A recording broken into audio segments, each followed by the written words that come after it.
ಅಮ್ಮ ತಗೊಳಮ್ಮ. ಏನ್ ಪನ್ನೀರ್ ಚೆಲ್ಲದ ಬರೋರ್ಗೆ ಫಂಕ್ಷನ್ಗೆ?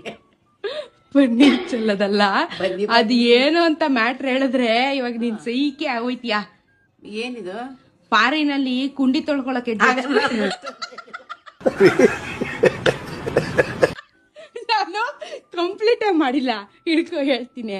ಫಾರಿನ್ ಕಂಟ್ರೀಸ್ ಅಲ್ಲಿ ಕುಂಡಿ ತೊಳ್ಕೊಳಕ್ಕೆ ಜೆಟ್ ಸ್ಪ್ರೇ ಇರಲ್ಲ, ಅವರೆಲ್ಲ ವೆಟ್ ವೈಪ್ಸ್ ಟಿಶ್ಯೂ ಯೂಸ್ ಮಾಡ್ತಾರೆ. ನಮ್ ಇಂಡಿಯನ್ಸ್ಗೆ ಹಂಗ ಆಗಲ್ವಲ್ಲ, ಅದಕ್ಕೆ ತಿಕ್ಕ ತೊಳ್ಕೊಳಕ್ಕೆ ಇದು ಜೆಟ್ ಸ್ಪ್ರೇ. ದಯಮಾಡಿ ತಗೋ. ಈ ಕಣ್ಣಲ್ಲಿ ಇನ್ನೀ ಏನೇನ್ ನೋಡ್ಬೇಕು ಕಾಣೆ. 200 ml ನೀರ್ ಇಡ್ಸುತ್ತೆ. ಪೋರ್ಟೇಬಲ್ ಬಿಡಿಟ್.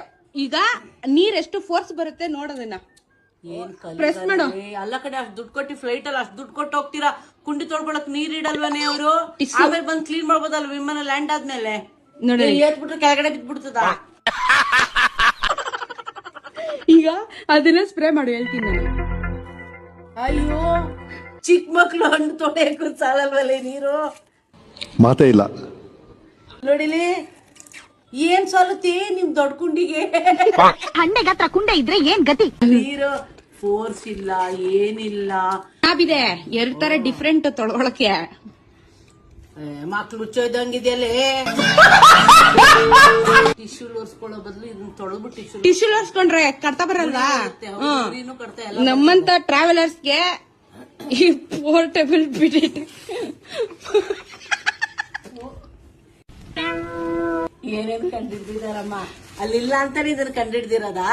ಅಲ್ಲೇ ಅಯ್ಯೋ, ಬೇರೆ ಕಂಟ್ರೀಸ್ ಅಲ್ಲಿ ಕೆಲವೊಂದ್ ಕಂಟ್ರೀಸ್ ಅಲ್ಲಿ ಇರುತ್ತೆ, ಎಲ್ಲಾ ಕಂಟ್ರೀಸ್ ಅಲ್ಲೂ ಇರಲ್ಲ. ಅದಕ್ಕೆ ಈ ತರ ಹಣ್ಣು ತೊಳ್ಕೊಳ್ಳೋ ಮಿಷಿನ್ ನಾವೇ ಕ್ಯಾರಿ ಮಾಡೋದು. ಇಲ್ಲ ನಾನು ಮಗಿ ತೊಳಿಬೋದು, ಅದಕ್ಕೂ ಸಾಲಲ್ಲ. ನೋಡಿ, ಇದು ಅಮೆಝಾನ್ ಅಲ್ಲಿ ತರಿಸ್ದೆ ನಾನು. ಕತೆ ಎಲ್ಲ ಜೀವನ ಆಗಿದೆ ಇದು. ಇಲ್ಲಿ ನೋಡಿ, ಹಿಂಗೆ ತೊಳ್ಕೊಳ್ಳೋದು ಹಿಂಗೆ ಅಂತಾನೆ ತೋರಿಸ್ತಾರೆ. ಗಂಡೆಕ್ಲೆ ಹೆಂಗ್ ತೊಳ್ಕೋಬೇಕು, ಎಣ್ಣೆಕ್ಲೆ ಹೆಂಗ್ ತೊಳ್ಕೋಬೇಕು, ಶೋ ಕೂತ್ಕೊಂಡ್ ಹೆಂಗ್ ತೊಳಿಯೋದು,